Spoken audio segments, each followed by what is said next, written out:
Hello and welcome to the bonus. There it is. Trash Future, the premium hogs. The premium hogs. We're all in a hot tub. That's right. Yeah. We're sitting around the TF hot tub that does exist now. We've all thrown our keys in the bowl. It's just my keys in the bowl. Yeah, those keys of yours were meant for a bowl. I'm going to be jacking off on my own, as per usual. Technically counts as an orgy, so long as we're all I can definitely imagine, those 80s decor has sort of been like trending a lot recently, and there's those like, I can't remember what they're called exactly, but there was like conversation, I think it's like called a conversation pit or something like that. That's what senior Labour Party staffers and I can imagine this like that's going to come back, but it will come back in a way where everyone throws their keys in a bowl for some reason, and the guy whose keys it is that get taken out, he has to like jack off in the center, and as everyone like watches and has like discussions. The orgy of the mind. And also, only one person you know has a car. That's a very Lib Dem ass party. Yeah, it's only one person you know has a car, and it's a swinger car. That's right, Which is what you have. Having a car is swinger shit. That's why British people hate HS2. They want to drive their cars, and they want to drive their cars to Britain's favourite dogging spots, and HS2 threatens to eradicate those dogging spots. Yeah. HS2 will eradicate the habitats of thousands of perverts. I think people should dog on the line in protest. Stop. They dug that tunnel under Euston, but I think they should be dogging in the way of the just a big woman called Sandra getting railed by 3 lorry drivers in the way of HS2. So what you're suggesting basically is, look, Extinction Rebellion is, I think, always 5% away from doing something like that. Oh yeah, they're nuts. Yeah, like they are always like they're so close to just being like, we're gonna fuck in front of the train construction crew, and it's gonna make a very important point. Yeah, we're nutting for the environment. Yeah, I love it when environmentalists like protest against the thing that's like in the grand scheme of things a win for them. Like, no, we're not having high-speed rail. We're environmentalists. It's like, oh, you're so fucking stupid.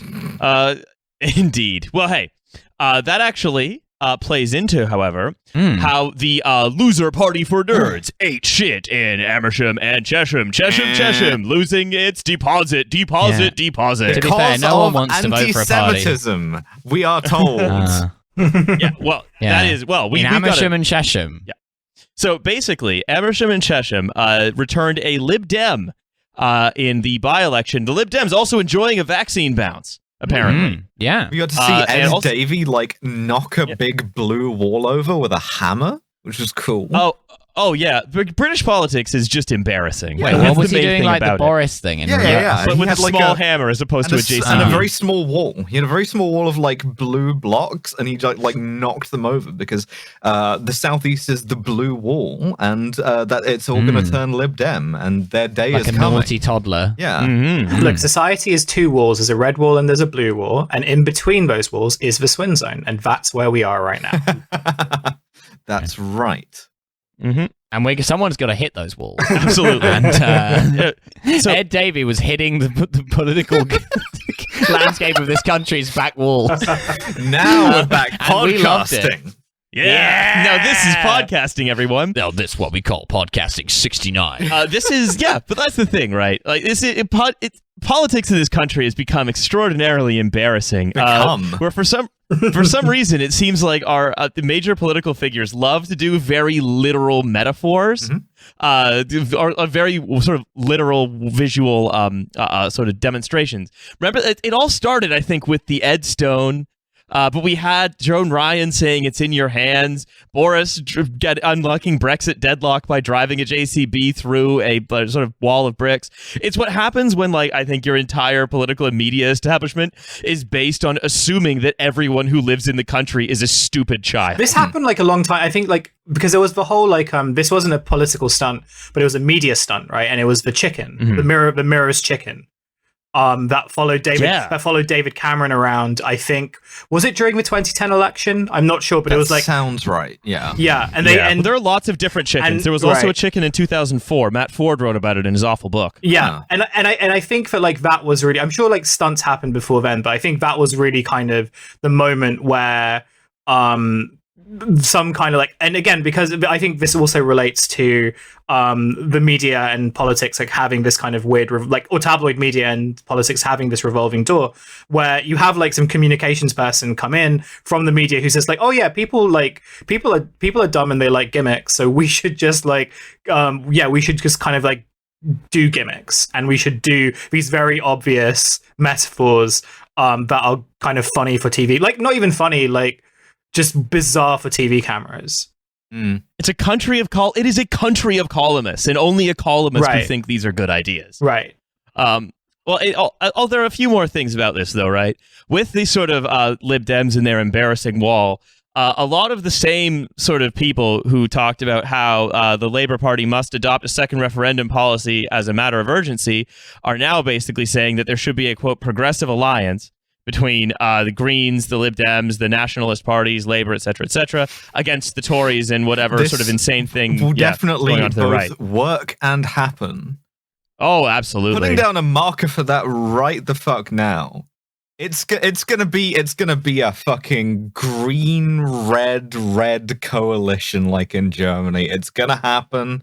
Why not go a step further and found a centrist party that takes all three of those things and puts it together? Oh man, you could like get everybody together. You could get a bunch of MPs that people like liked, and you could like have a meeting of the minds. And I bet that would go so fucking well. But yeah, because ordinary people in this ordinary country want ordinary politics.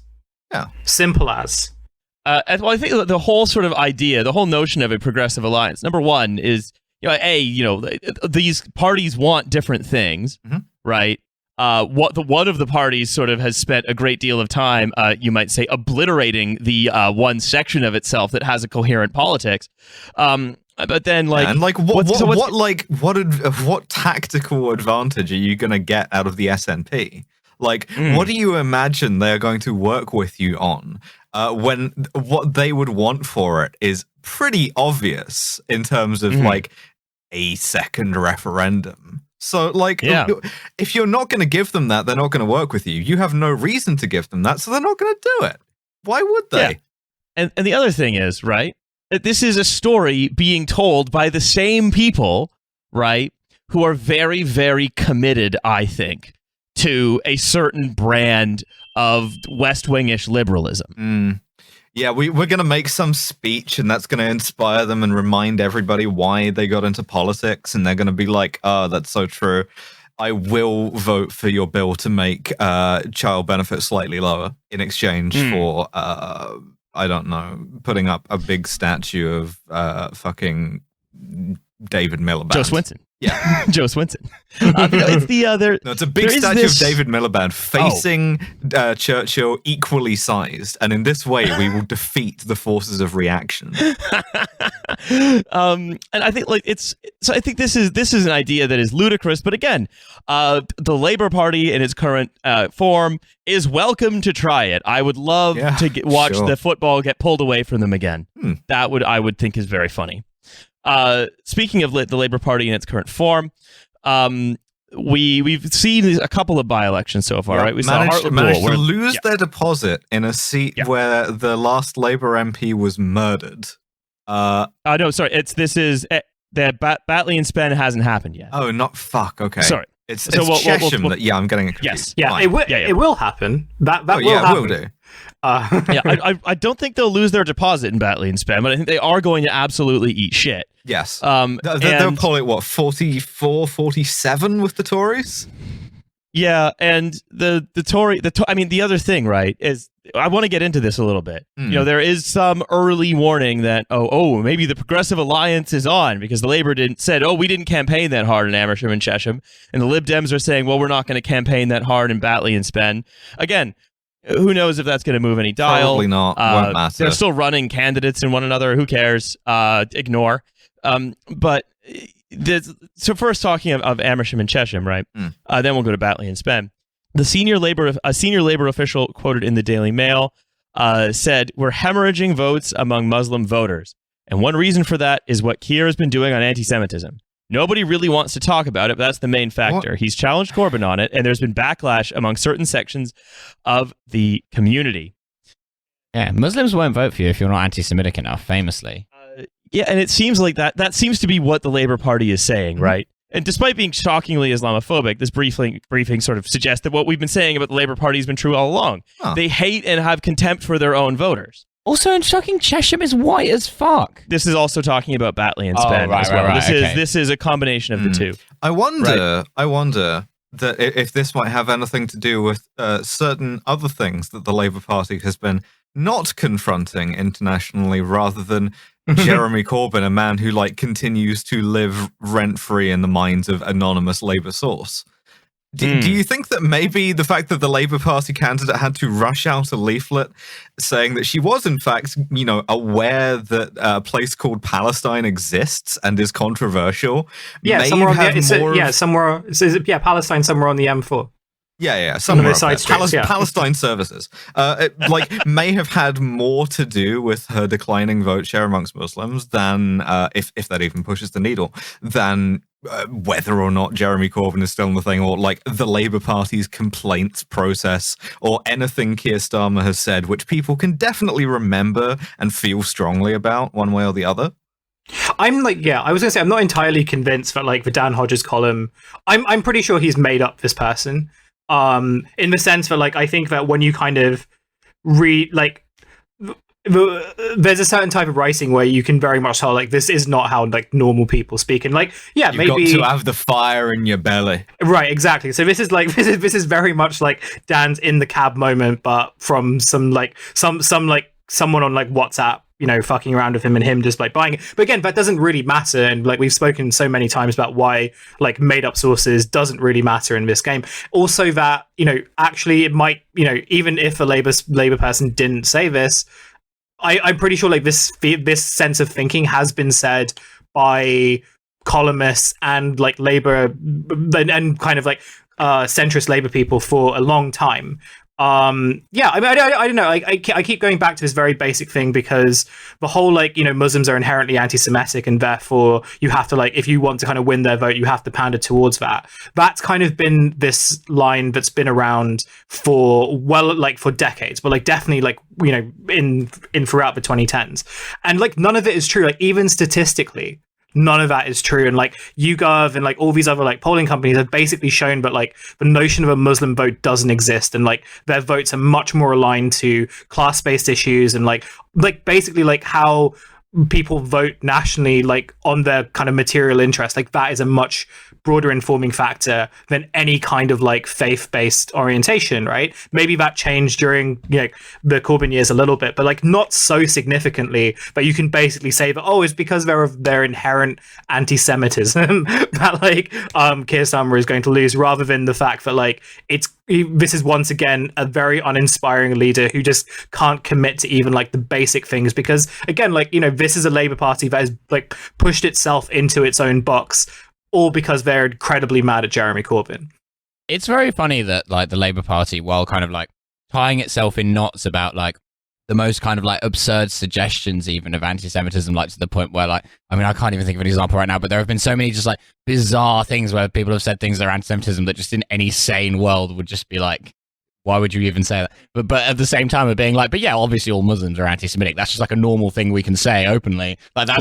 Meanwhile. Yeah, or they'll just kind of defer by saying, but you can't say that. That's something that no one wants to talk about. I say, well, yeah, because it doesn't make any sense, right? Because once you start talking about it, you realize any normal person will just kind of think, you're insane. This is just an insane form of reasoning. But it's a type of statement that exists in the giant columnist brain that the UK is basically becoming.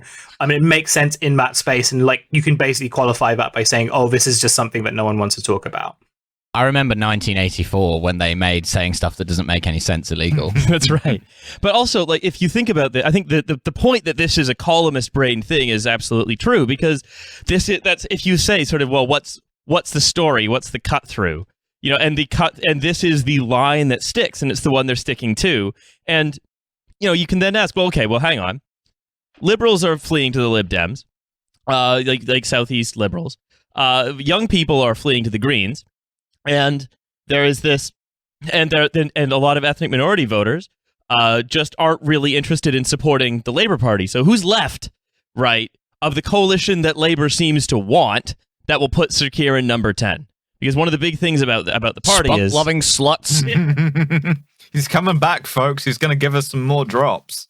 Yeah, exactly right. Like there is this idea, right, that even though you see like Labour councillors and stuff posting this, like, oh, we don't want their votes, and it's like, okay, all right, you can have some artisanal, handcrafted votes, and it's like, okay, well, great, you don't want them. There's the PASOK. You can go enjoy that.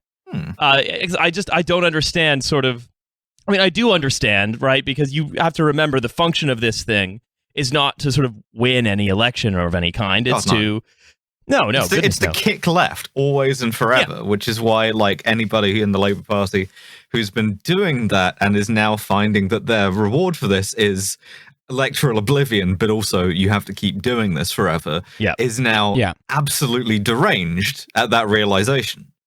They're like, no, we thought that in trade for doing this, in trade for like giving the left a kicking every day of our lives, we would get to play West Wing and not have to, sit here counting all 600 votes that we got in, such and such a constituency. Well, it's it would be sad for them if I gave a shit, but I don't, so it's very funny. The Labour sort of the whole sort of like Labour Party firmament now is just ship after ship after ship of increasingly deranged frontline infantry heading to Clondathu to go drive themselves mad. Yeah. It's just your reward is more fighting forever. Not government though. No. So that's for the right. The right is the party of government, and the left is, the left is non-existent, and then, well, as I say, you have a choice between two conservative parties. You can choose the revolutionary conservatism of the Conservatives or the kind of Burkean conservatism of Labour. It's your choice. It's not really, though. No. So it is. And also, very if you choose wrongly, you are anti-Semitic. Yeah, that's right, and therefore possibly Muslim. Sorry to tell you're an anti-Semite, Alice. Anyway, I had to convert to anti-Semitism.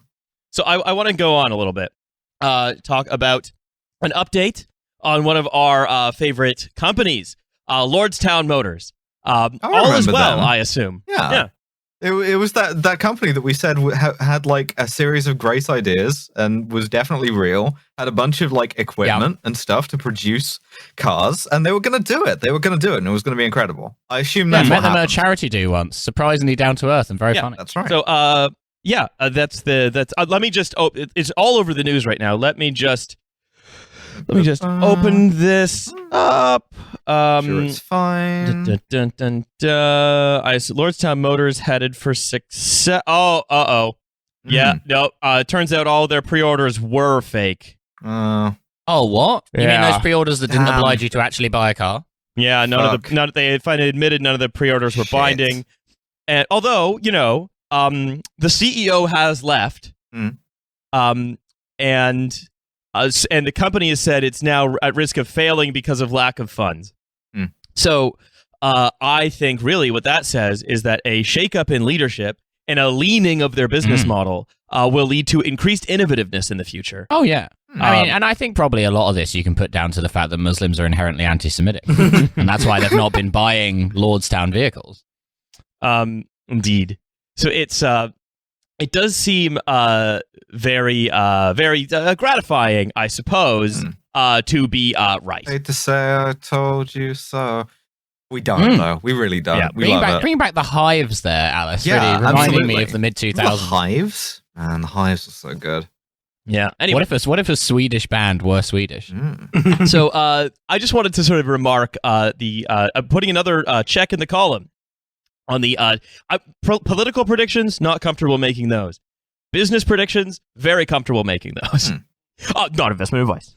None of this is investment advice. You use this to invest, you go to jail. Well, that's right. The trust features are authorized by the FCA. That's right.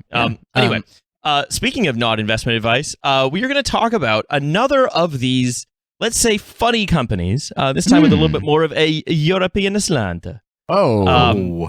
Yeah, so Estamos tú una vez en la Camponia. we spoke with the FT Alphaville's Jamie Powell about Solutions 30. Huge Alpha, Jamie Powell. We spoke to Huge Alpha, Jamie Powell, about Solutions 30, a company that appears to be, let's say, completely legal. Yeah, very fun, very legal, very cool. A legal, cool company. And anyway, is this for investment advice? Which is not. It's not investment you should advice. invest in that company. That's not investment It's advice. not investment advice. Do not invest in anything. Legally, don't invest in anything. Never invest in any company. Yeah, you use your money to buy yourself a fancy wine. Stuff it all in Don't your invest mouth. in any companies. Invest in yourself. That's my advice. So I'm going to hand over to Past Us, and we're going to talk to Jamie for a bit. In the past. And then, where ghosts are. Yeah, that's right. And then we're going to come back and finish up with an article. Hello, and welcome to this segment. That's we're doing another It's intro. the segment. It's the segment. I don't know which episode this is. It's the bonus. It is the bonus. It's the segment. We're all It's the bonus. deranged. All of Yeah. us are like having brain difficulties at the moment. Yeah. But no one else is having any more brain difficulties than the damn economy. Ooh. Oh, no. And to help us discuss the damn economy, we are going to speak with Jamie Powell of the FT Alphaville. Jamie, how's it going? I think I'm actually doing the best. Yeah, we're all feeling extremely well and positive. None of us are having any thoughts of like self-harm. I'm looking forward to a long and fruitful That's life. right. That's That's what I'll right. say. I just had my hyoid bone checked. Relieved to find that it's very strong. Some would say unusually so. Yeah. Yeah. And based on the content of what we're about to talk about, we're all in good spirits. 100%. That's right. Basically. Yeah. I would say that I don't like being like found in holdalls or car boots, but that wouldn't be true. That's right. I'm currently making long-term plans. Yes. Right. Yeah. Okay. I'm absolutely not coordinated enough to shoot myself in the back of the head 4 times. I'm definitely not thinking of like learning to fly a small plane. Now,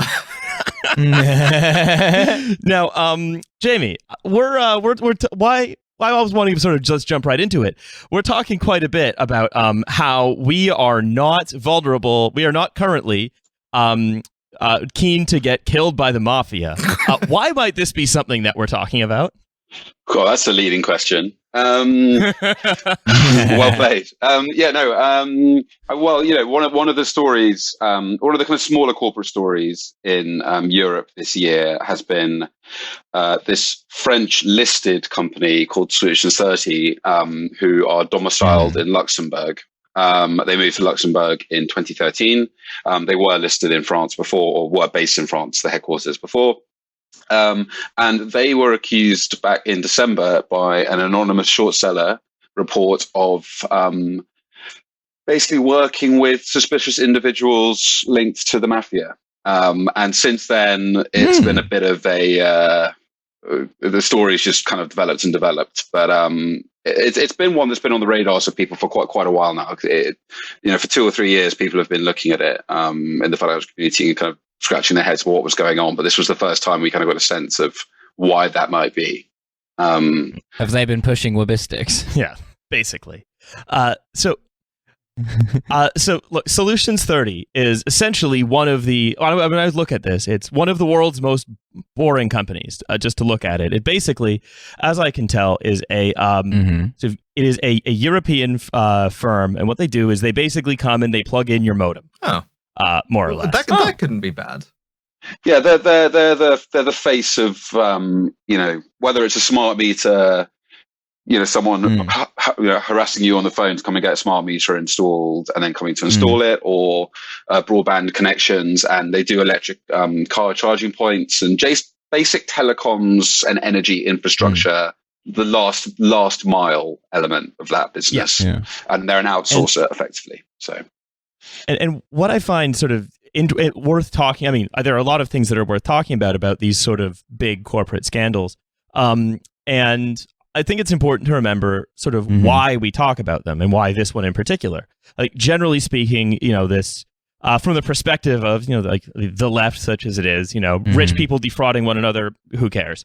But I think they are nevertheless a useful lens to try and discern how value is being created, and especially how it is being protected by politics, how it is seen as sort of nationally important. And what I think we get to, and we'll sort of see this as we get on, is that so much value is no longer connected to any kind of labor, as we talk about. It is connected to ideology. It's just you just invent the number that you have, and then that's the number that you have. And it's especially true in continental Europe. So also the death of oversight, that where we've done police abolition, but in the last place perhaps that we should have done it, because in place of like a financial regulator, we have the FT and podcasts. And no disrespect to the FT or podcasts. I love podcasts. No. Almost as much as I love being alive. But like, I can't help but feel that something like, this seems a little bit mob affiliated is kind of a question that should be being asked by people other than us first. Alice, aren't you forgetting the stellar work of the obvious fraud office? That is true. Indeed. Yeah. So I think one of the things I sort of want to, I guess, ask as a question to you, Jamie, right, is what we have seen is a kind of, and we've seen it over and over again, right? We saw it with Wirecard as well. We saw the European regulators kind of with their, let's say, asleep at the switch, unable or unwilling to sort of do the sort of actual enforcement work that now, as Alice says, falls to podcasts, the FT, and some short sellers. Yeah, I think that's fair. It's quite tricky because the last time we really were in a period of a strong regulatory environment, I'd say, is probably in the 1980s and maybe in the early 2000s in the US, where the SEC and the DOJ really went after the frauds which had blown up. But whether it was WorldCom or Enron, we saw executives going to jail in the early 2000s. But since, it's been pretty quiet on that front, and even then, in a lot of circumstances, it was after the horse had bolted, right? So in the savings and loans crisis in the 1980s, there were a lot of spivvy behavior by small regional banks funding junk bond sales by Michael Milken, which for kind of ridiculous takeovers, which really shouldn't have been financed or financed at the rates they were. And all the banks held these junk bonds, and when they couldn't pay them off, the banks collapsed and they had to be rescued. But there was only periods after that where there was actually prosecutions. But I do think we're in a kind of golden age of regulators just not.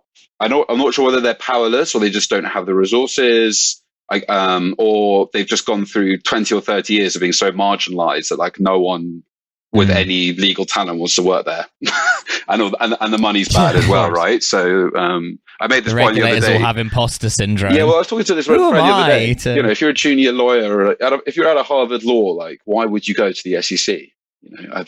Well, in fact, you go to the SEC so that you can then join the board of a giant company as its government relations officer or whatever. Like it's essentially. But even then, like they don't. So you know what I mean? Like, I think, and like if you make a name for yourself as a brilliant prosecutor at the SEC, back in the day, you could still go walk into other private sector jobs fine, and that was okay, and you didn't have to move over to the other side necessarily. But now it just feels like, anyway, yeah. But yeah, I mean, obviously, I don't want to compare Solutions 30 to Wirecard, or because we still don't. The company's still trading. They've had a lot of problems, but I have no indication on whether we don't know. We're not making that comparison. Yeah, exactly. So I just want to clarify. Yes, a lot of disclaimer voice. In this you might make that comparison. Legally, we are not making. Yeah, exactly. I think so. If we ought to talk about that a little more, though, right? Like, you might remember last time, the same. It was Carson Block from Muddy Waters. Like one of the last sort of big shorts he did in Europe would have been the supermarket chain Casino, and the French regulator, the AMF. Basically, their first reaction was to suggest that the short sellers and the journalists and stuff were engaging in market manipulation. And you did see the same thing with the German regulator during when Wirecard was under the same kind of scrutiny. It seems like, especially in Europe, it seems like the first reaction of the regulator is to say these companies are nationally important and we have to protect them, essentially. Yeah, I think that's true. It's difficult in Europe. They are, and to be fair, quite rightly, they are quite suspicious of Anglo-Saxon capitalism. I mean, Just as one example, Deutsche Bank tried to become a Western investment bank and got absolutely taken to the cleaners, and has been in a kind of painful retreat from that world for the last 15 years. And there's also an element of, while global growth hasn't been great, like European growth has been anemic. And I think that if you look at European business in the last 20 years, it's hard to think of a company. I mean, maybe Adyen, which is a payments company in the Netherlands, is like one rare example. But European business has been pretty poor, and I think that has made leaders feel on the back foot. And I do also think there's a structural element in Europe where, in the capital city, like say in Paris, like there aren't that many billionaires. There aren't that many super rich people. All the business people know each other, right? Like they all go to the same parties. Yeah. They're all mixing in the same circles.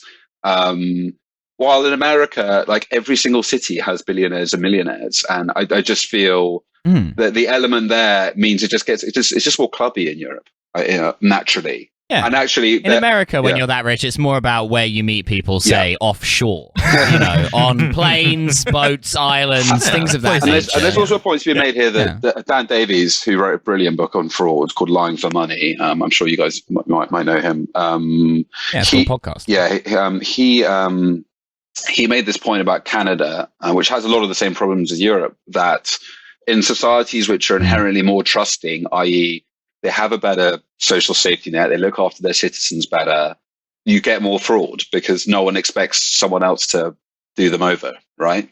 While in America, everyone's out to kill each other. So quite literally sometimes. So and it's a bit more of so therefore, like everyone's just, if someone comes and goes, oh, my company's growing 60% and we do this really boring business, you'll get a swarm of cynical short sellers looking at it. While in Europe, you kind of feel like, they'll be like, oh, that's great.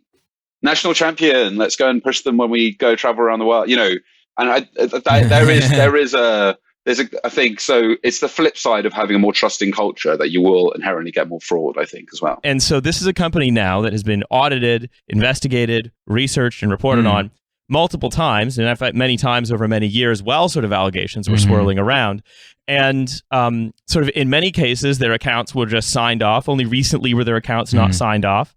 And a lot of the audits or the reviews that have been going on more recently have been, as you say, quite like fragmented and limited in scope. And it just seems that though there's a quite sort of pally relationship between, these businesses and the organizations that are supposed to be, you might say, taking an oppositional look at their books. I mean, far be it from me to bring up Wirecard again, but what was it? Was it KPMG or who was it who just signed off on, they have $1 billion in Argentina, and we asked to see it, and they said, you don't need to see it. So EY, for a long time, signed off on Wirecard's accounts. I think KPMG were asked to do a special audit. And actually, to KPMG's credit, we were all quite surprised when it came out by how much it suggested. They couldn't say it literally, but it was actually... It was pretty strong stuff, and I think the general feeling then was it was going to unravel quite quickly after that. Anyone who actually read the report, which many Wirecard shareholders didn't, we've got I was elected to lead, not to read. I mean, even top fund managers in the UK didn't want to hear it. It's all the mental biases kick in with stuff like this. But with the interesting thing about this, the special audit that was commissioned by Solution 30 was. Deloitte and Didier Kling, who Didier Kling is he's a very well-regarded accountant in Paris. He's had a storied career. This isn't some two-bit player, but he has a small shop who do specialized audit work. But Deloitte were given the kind of governance and management side to look at, while Kling did the numbers, which was kind of odd because you'd expect Deloitte as one of the big four audit firms to be doing the heavy number stuff. And Muddy Waters have pointed all of this out, and quite rightly. But I think the key thing is they were exonerated by these two reports. They came kind of separately together. But Deloitte were very clear that there were serious limitations to the scope of the work that was conducted, i.e., I'm reading it now, but so the findings and observations were based on data and documentation made available during the engagement. It is not our responsibility to verify the completeness, the accuracy, and the quality of the information, data, and documentation made available to us. So they're saying we don't know if what we got was everything that was available. And the objective of our engagement was not to audit the accounts of the client, not to express any audit opinion, but only to use the available information delivered by the client. So it's only the information made available to the client. That's so reassuring. Yeah. But I think the funniest kind of, I mean, the real detail that stood out, especially in the Deloitte report, was that, they were given a hard copy of, I'm just going to pull it up here, of the chief executive, an Italian gentleman called GM Beppe Fortis. They were given. Sorry, we love a good name on this show. It's a great Jamie. name, Beppe. They were given Beppe's a complete extraction of his Office 365 mailbox, and also the data from his laptop. But there was a 6-month gap in his email communications from January 2019 to June 2019. Take a long vacation. It's fine. Totally normal. He was doing inbox 0, and he's explained this by saying they upgraded all their laptops at the time, and there was a mistake, and they lost all the emails. But I thought that was just quite. 6 months of emails is serious. Anyway. So I lost all of the emails in this box marked evidence that then accidentally caught fire. Sorry, everyone. Yeah. Unfortunately, this hard drive that says incriminating evidence has been irreparably damaged. I presume there was nothing of value on it. But what was interesting is that this the company's share price had been quite damaged by the anonymous short report, and then Muddy Waters had followed up with some open letters, which they posted on Twitter. And the exoneration happened, and the share price went up 40%, began to kind of creep back down again. And then Ernst & Young, the company's share price was frozen, shares were frozen for 2 weeks at the company's request for no reason. And then we found out it was because EY basically said they can't express an opinion on the accounts. And EY had just got the audit last year, so they'd only signed off on 1 year of accounts the year before. So effectively, what we're saying is, what we're looking at is we cannot say that the unraveling is going to begin soon, because that would be that would be the kind of thing that's covered in the disclaimer voice. This is not an investment advice. Yeah, exactly. But it seems as though. But no, it's. I mean, the company normally you have to. I think that there's a hard deadline at June 30th for them to file their full year accounts for 2020. So they need to. And I believe the AGM, the shareholder meeting, is this week or next. So they need to get their house in order. They need to have audited accounts. And although I've not seen their bond documents, or they do have debt, but normally in bond documents, it's very common to have as a requirement for you not to default on your payments to have audited accounts by a certain date. I don't know if that's the case here, but I imagine that might also be part of the equation.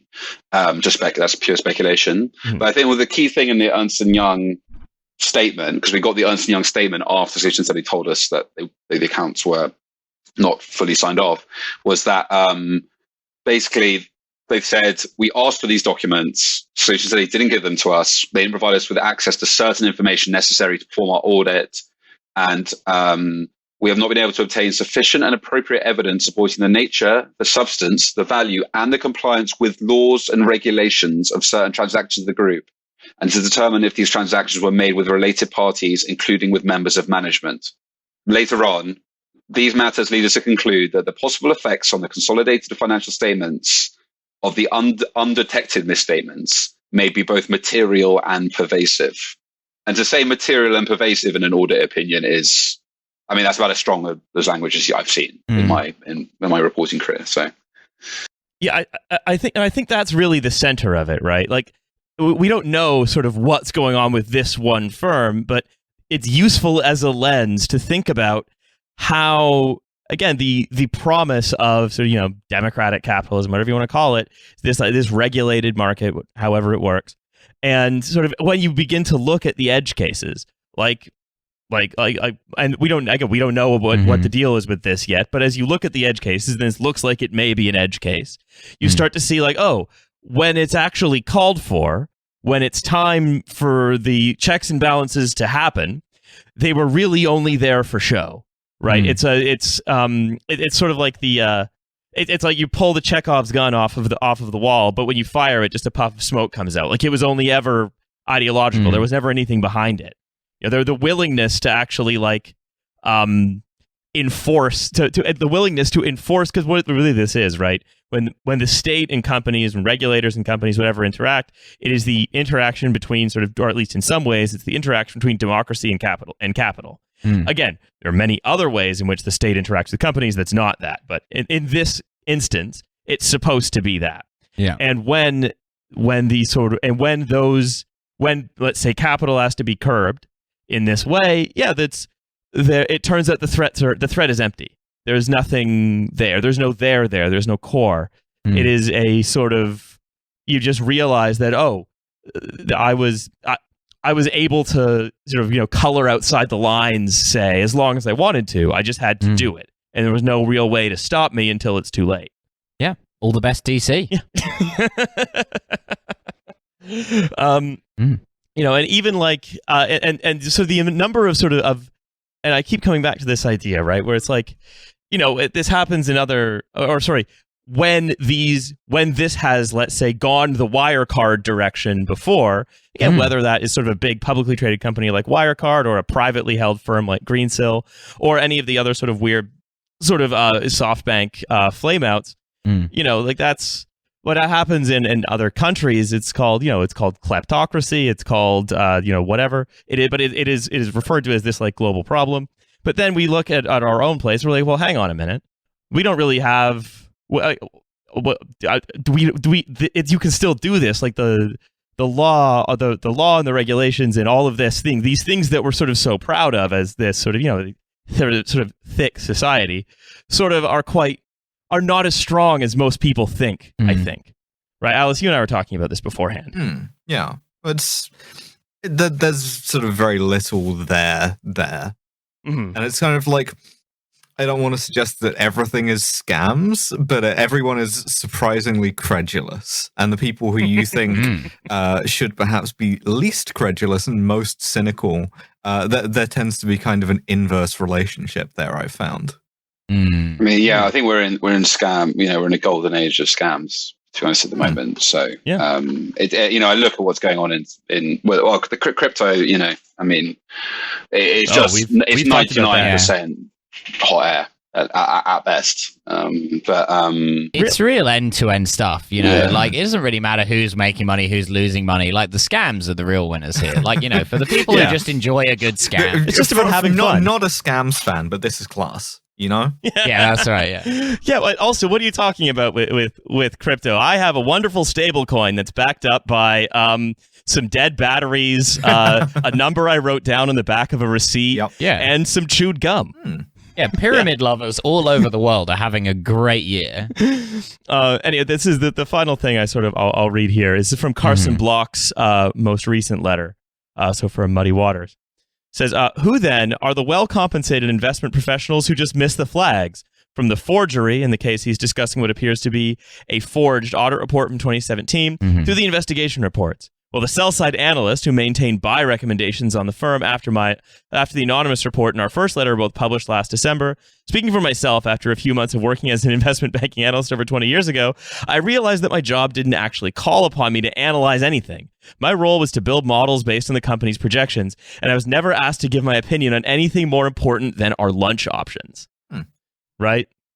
Still just working together. All of these, it's because the ideology just mark of it, your right? own homework. Yeah. The ideology of it depends on there being something of a oppositional relationship between these people, that it works if the pressure, right, or in their theory, it works if the pressure is all being applied by these different market participants to one another. By regulators, investment analysts who are looking at the financial models, or auditors who are building the sort of establishing the truth, that all of these people need to be in some way at odds with one another. And I think just because at some point, maybe they didn't even at some point they realized it. I think it's just ever been thus. It's that it's much easier for them to work together and to make a show of working against one another. But really, there's a big party at the top, and they're all having a great time, and you're not invited. Got my balance sheet looking like a North Korean general's jacket. I think the key with the investment community and the analysts and the interaction there is that in Europe, like the analyst community has just been gutted by MiFID II, which was a European law that came new finance law that came in, I believe, in 2018, where research used to be given for free to funds in exchange for trading, and that was a kind of quid pro quo. And then after that, funds had to pay separately for research, so they just cut all their research budgets, and that has kind of gutted the research community. So you now end up with this, and it's not the same in the US. So you've ended up with like small companies, like the coverage has just got weaker and weaker of European companies because of that. And that wasn't the intention, but everyone said it at the time. It's like the information pool is just not going to be as good. And one of the funniest things I found out about Solutions 30 was that Berenberg, who are a sell-side firm and write research on lots of European companies, they had a buy rating on Solutions 30 right up to the when the stock got suspended, and then the news about us and audit came out. And I was kind of, as you do as a journalist, a third of it is dicking around on social media a lot of the time. But this time it was dicking around on LinkedIn, and I found Gianbeppi Fortis's son. Who's called Federico. We love a son. Federico. We love a son on this show. Federico Fortis. Seems like a very smart young man, to be fair to him. He's got good credentials. But he did do an internship at Berenberg in 2019. So I'm just looking at it now. So just so you know how close those relationships are. And I'm sure he got that completely off his own back. It was nothing to do with Berenberg's coverage of Solutions 30. But yeah. No. Cool. Well, if anything, like they'll just cover it better. Yeah, exactly. Because they'll get all the dinner table. Got a man on the inside. Yeah, exactly. Absolutely. God, yeah. It's it really is just the story of kind of European capitalism. Really is this slow grinding halt that's sort of just being sort of quietly enjoyed by like 10 guys. Yeah. Well. You know what? I think that's probably a good place to call it and go back into the main segment. So I want to say, Jamie, thank you so much for coming and telling us all about the solutions 1 through 29, as well as 30. No problem. Thank you for having me. Yeah, it was. It's been our pleasure. I'd love to learn about this very legal company. It's operating in a very legal way. That's the main thing about it. Very legal, very cool. Yeah. Hey, Riley, Milo, and Alice, what else is going on in the world, huh? Thank you, past us. Is that really what past me sounds like? Jesus. All right, this article is by Mark Andreessen of Andreessen Horowitz, one of these... Friend of the show. Yeah, friend of the show, Mark Andreessen. A very normal guy. Yeah, a regular guy who has a lot of regular opinions. One of the most normal guys, many are saying. And this article is called Technology Saves the World. And there is I love it already. 5 stars immediately. So much ideology in this. It is hard to contain it all within one brain, which is why I'm swelling up like at the end of Scanners. So if you don't know Mark Andreessen, he's one of the principals of Andreessen Horowitz, which is like one of the, I think the biggest, one of the, if not the biggest of the venture capitalist, Silicon Valley venture capital firms. And they are responsible for many of the awful depredations visited upon most ordinary people on a day-to-day basis. Cool. So you may know them from. Yes. You may recognize them from your continuing misery. Yeah. So here's the article. While COVID certainly has been plenty devastating in the U.S. and around the world, with 600,000 devastating 600,000 Americans dead of and with COVID, and the shockingly broad destruction of American small businesses, it has not been nearly as destructive as it could have been. Right. Okay. Yeah. Yeah. So if it didn't destroy big businesses, for example. No, it didn't, and it didn't kill twice that many people. Wipe out Rory Kinnear's temporary high balance protection. No, or his concave ass, and overwhelming credit. So writes Andreessen, goes to our spectacular technology industry. So TF presents a salute to the spectacular technology industry of the United States. Because that's what this podcast is about how all the tech companies in the US are A, definitely tech companies, B, great, and C, we love them. Yeah, Home absolutely. of those are ice cream, man. Yeah. So if you're just tuning in, that's what we think. You can stop listening now. So if you want a sort of a flavor of what sort of Andreessen's arguing here, the first examples he gives after the vaccines themselves obviously are coincident with the imposition of lockdowns. The U.S. federal government authorized Medicare to cover the cost of telemedicine. So millions of Americans who could no longer see a doctor in person for a variety of physical and mental health maladies could continue to receive care. Oh, good. I assume everyone is on Medicare, right? It must be that kind of situation because we had that Medicare for all thing a while back, obviously which you couldn't possibly pay for a Zoom call. Oh. Yeah, I mean, it costs like $400 a minute to do a Zoom call. You couldn't possibly provide that to anyone for free. Oh. No. And I think what you'll find, right, is that look, we're not going to expect Mark Andreessen to start coming out for Medicare for all, right? Wait, what? Yeah, shocking, I know. But what this article presents is, I think, an almost perfect vision of what a Silicon Valley guy dreams of as the perfect world. And what you'll find, the theme here is, what if everything was a Zoom call? Cool. Yeah. Yeah, that's how I see my kids. What if? Yeah.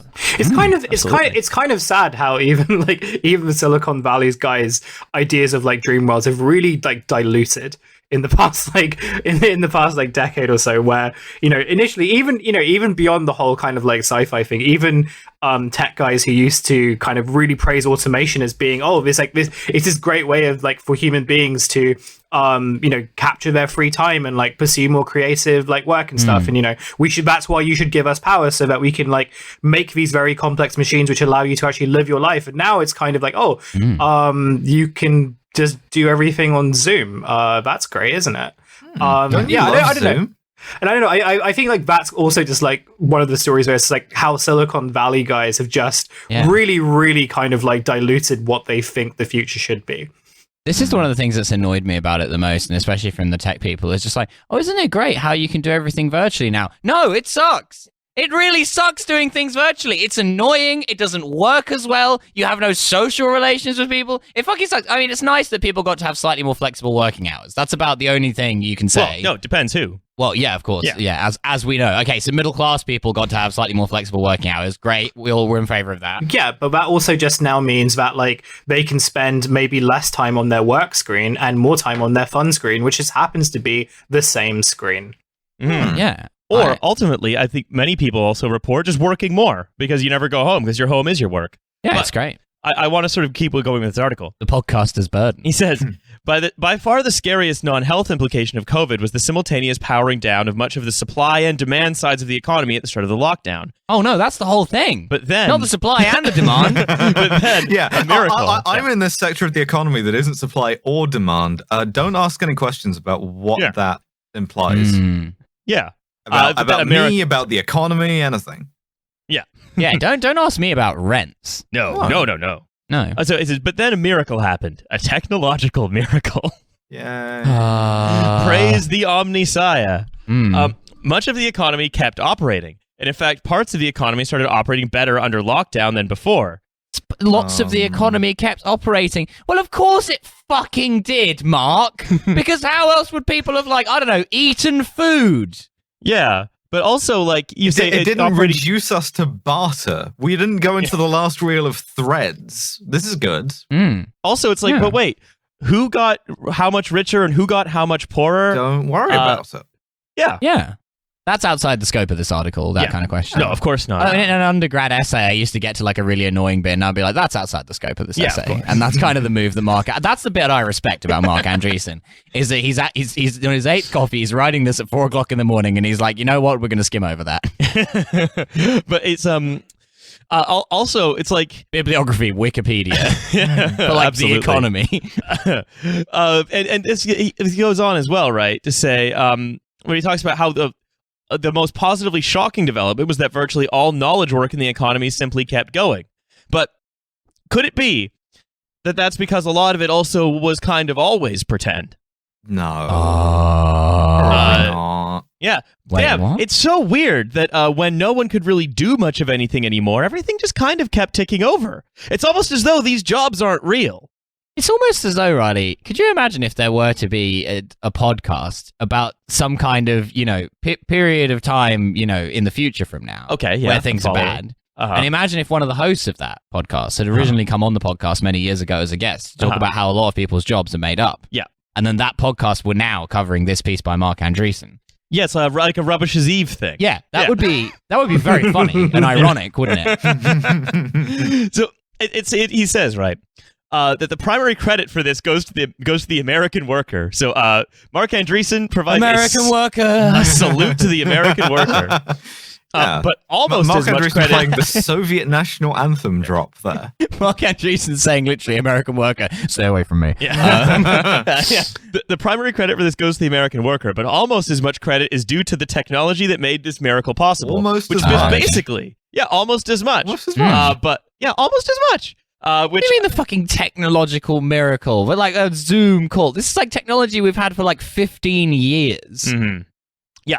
Yeah, the technological miracle of a it's Zoom not fucking call. rocket science, is it, mate? Says, of course, companies were forced to shut down physical production facilities such as car factories, and frontline workers bore the brunt of in-person exposure. Yeah, exactly. Like it's like the stuff that didn't shut down. They were able to continue not manufacturing cars. Yeah, they were able to continue exactly as before. But it's he says, consider this: not a single significant company engaged in service provision, whether banking, insurance, communications, media, healthcare, you name it, had any downtime at all. Again, almost as though much of that stuff is either rent-seeking, asset price inflation, or fake. Because he said not a single significant company engaged in that kind of activity had any downtime at all, as though, wow, that must be because Zoom is great, as opposed to that must be because of a sort of long-standing productivity problem. Yeah, love it. And also, I want to know, that primary credit goes to the worker. Almost as much credit is due to the technology. Capital Volume 3. Anyway. Wait, there's a third volume of Capital? Restaurants and grocery. Yeah, well, these days. Restaurants and grocery stores pivoted immediately to delivery and contactless payments made possible by internet companies. So thank you, internet. Yeah. Like Instacart, DoorDash, and Stripe. And it's like, but again, wait, what happened to the labor market at that time? Lots of people were just getting casualized. This guy would get on so well with Matt Hancock. That's absolutely right. I was about to say, this is Matt Hancock shit. This is just like clapping like a seal for an app. Ooh, I pressed a button and someone brought me a dinner. I won't ask any more questions. And again, it's the really just sort of mistaking the sort of hyper exploited worker for an app. Wow, the app is the moving part here. Yeah, this is a guy who's I mean, the whole thing reads like a Jam Handy video about like no springs. You've just said some words there, mate. You've lost me. I'll show you later. Okay. People listening will know. Riley, for listeners, Riley's going to give me a Jam Handy later. I'm looking forward to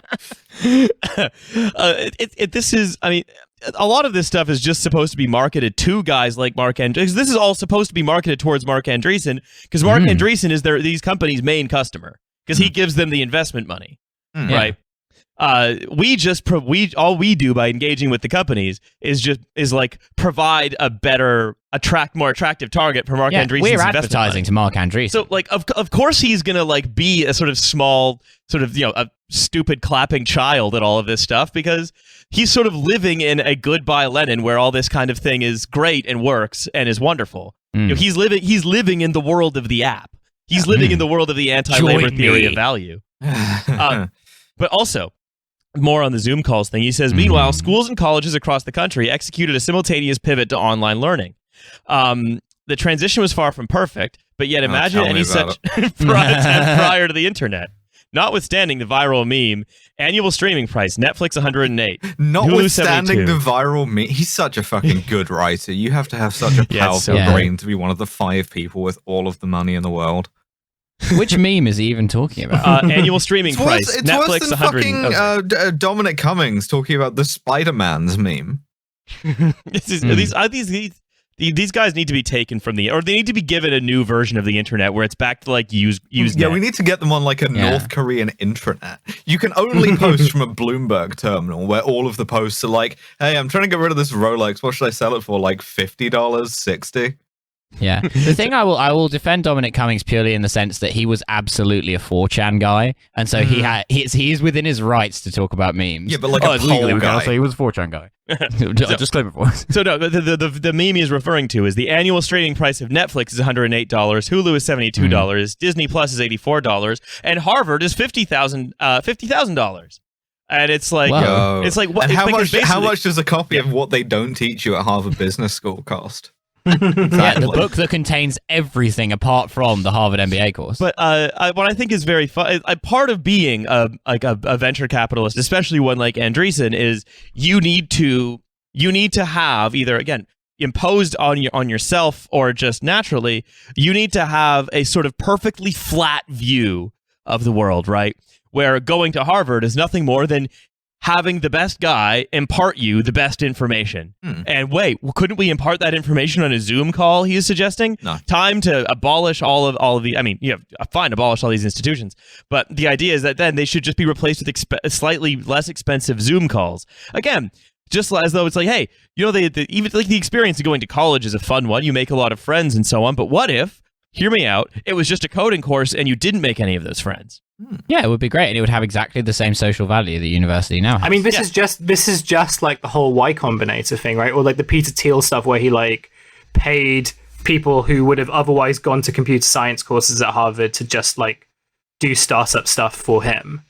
But it feels like more this attack. I think with the Peter Thiel stuff, it felt very like, at the time, it felt like this very radical statement, even though it really wasn't, but like it felt like this radical statement. Whereas now it's just like, this is a genre of like Twitter guy who like got a very good university education, believes that he succeeded like without it, or like that it kind of is completely irrelevant to his fortunes, and kind of just wants to replicate, or like, and then just kind of like replicates that, not to kind of fulfill it in any way, by saying, but I'll give you money to code instead of going to classes, just more saying that, you shouldn't go to university anyway because it's like filled with like liberal losers, and you should create an app that like when you hit the red button, someone gives you a hand job. Yeah, that's right. Jam handy. Yeah, but I think what he's saying here as well, right, is that university could replace that with a phone call. And he even says, many churches, synagogues, and mosques also went online, along with weddings, baptisms, and funerals, and continued to serve their communities in ways that would have been impossible even a decade ago. But again, his prescription is the same thing. It's just, what if instead of any social interaction, any social institution, what if instead of any real social life, really, you just have Zoom calls? And what if instead of connecting, like having a community that you're a part of, what if, hear me out, you just moved to wherever the tax rate was lowest, and then replaced your life with Zoom calls because you don't need to know anyone. Yeah, you've met your wife? Pretty sus, mate. Yeah. I've only seen her on Zoom. I love that he's like, I assume everyone loves this. Won't be checking. It's kind of like boring accelerationism, right? Yeah. It's really just this idea of like, instead of like paying for an oversized room in New York City or like Los Angeles to like go become a coder in Silicon Valley, you can move to Miami, buy yourself a apartment that will probably be underwater in like a decade, and stay in there all the time. Yeah. Oh, never leave. Don't leave. Can't leave. Because you have coding to do. Yeah, and your roommate is Jeremy Fragrance. But isn't it great that you don't have to pay so much tax, which means that you can spend more time hitting the red hand job machine? Yeah, you can afford Zoom Premium. And he even said, I think what the dream is for a guy like Andreessen, right, is the obliteration of all of those social bonds. The collapsing into all that is solid melts into Zoom calls. The collapsing of the any kind of social bond of for example, certainly not a bond with your coworkers, because now you're all contracting and you're just doing Zoom calls all the time. Imagine zooming into Little St. James Island. Well, this is again, and I'm sorry to keep saying this. This is the Matt Hancock vision. This is the Matt Hancock Liz Truss vision, where it's like we don't need to like fund, but also it's kind of an extension of like neoliberal policy anyway, which has very much been like, oh yeah, we don't need community centers because now we can use the internet to like connect people, and we don't need to have like, you know, kind of social institutions that have like a value that goes beyond like its inherent, you know, it's like immediate kind of like transactional value.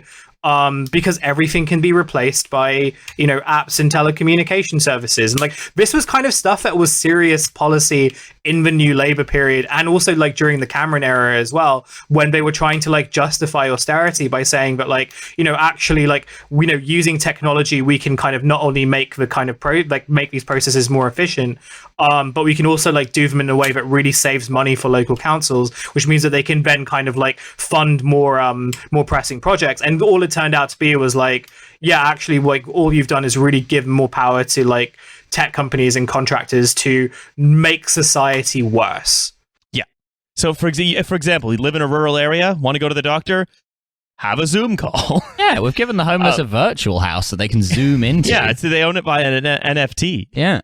I love pretending to be a doctor and getting white people to show me their anus on Zoom. And then comment on how haram it is. Yeah. That's right. Well, that's right. So I think the ultimate end of this ideology, right, is it comes in the last paragraphs of the article, which is coming to its close. It says, the most profound technology-driven change of all is geography and its bearing on how we live and work.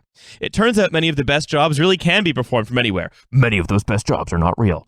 Through screens and the internet. Permanently divorcing physical location from economic opportunity gives us a real shot at radically expanding the number of good jobs in the world while dramatically improving quality of life for millions or even billions of people. But again, what happens when you increase, say, if you realize that a lot of this white collar work maybe can just be performed from anywhere, is really what Andreessen is saying is, hey, everyone, outsource everything. Yeah, that's right. We're gonna outsource all of the white collar jobs in America to like Indonesia or wherever the fuck. And the quality of life. And we're gonna pay those people in Indonesia exactly the same. Oh, that's we the pay. Key. Yeah, that's absolutely, because they wouldn't pay them less. No, you wouldn't pay them dramatically less. It's about expanding opportunities for well-paid work globally. It's not about saving money. Well, maybe you can save a bit. Yeah, I mean, just a little, like as a treat, like a bit. Like the cost of living there isn't like huge. Yeah, like surely enough for a couple of delivery burgers. Why is the cost of living there not huge? It's not clear. No. But I think yeah. Well, okay. Well, so we'll pay them almost the same. Yeah. But we'll outsource. To be clear, we'll outsource everything.